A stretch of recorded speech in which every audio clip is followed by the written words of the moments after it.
Gusto nyo bang kumain ng pansit lumi, pansit malabon at pansit sotanghon? Ito, panoorin nyo. Yan ito ya. Sotanghon. Meron na rin pala.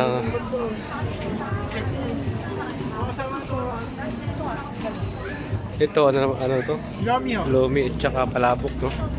Malabon. Ayun ba yung malabon? Magkano isang order sa sotanghon niya? Yun, sarap nito. 45-75 lang. Kuya Jade Pansitan. Yan, oh.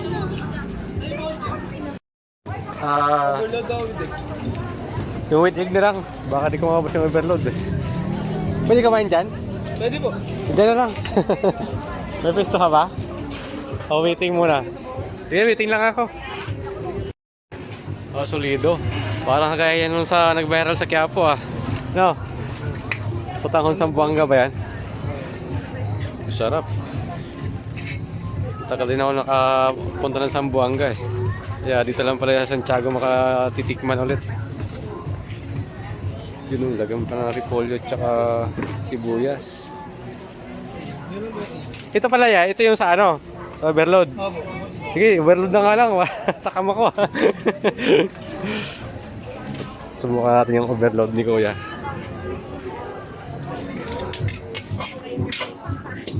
Yun, solid. Napakasulit ng sotanghon overload mga kalakbay. Egg pa.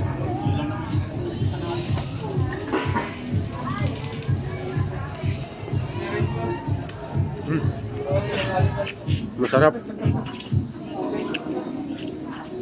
Na-vlog ko na yung sotanghon na viral sa Quiapo mga kalakbay, pero dito kasi mas crispy yung ano nila, lechon kawali. So halagang 75 lang. Sulit. Tapos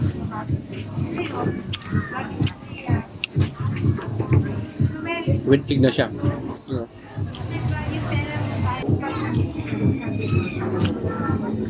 Sulit. Babalik-balikan nyo ito mga kalakbay. Kapag nagawin kayo ng Santiago, pumunta kayo ng Santiago Night Market. Dito lang yung makikita.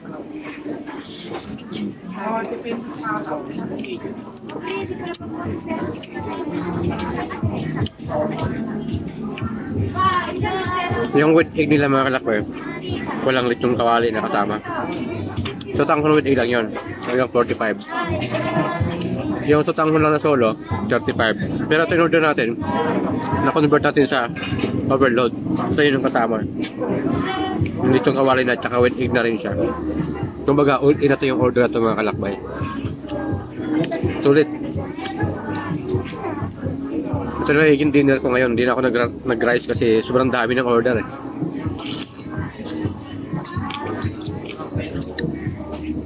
Bili ako sa rice pero ngayon hindi na ako magra-rice. Solido.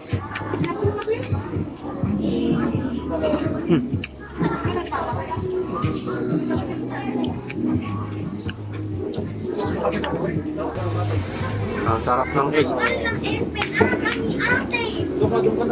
may namax ko pa kanina, binigyan namin Tango, no? 5 piso.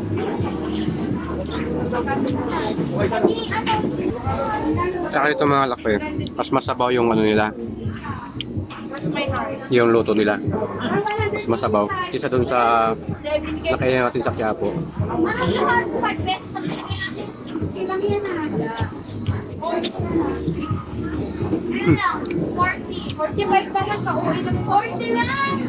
Ito yung ano, lechon kawali, malutong pa eh.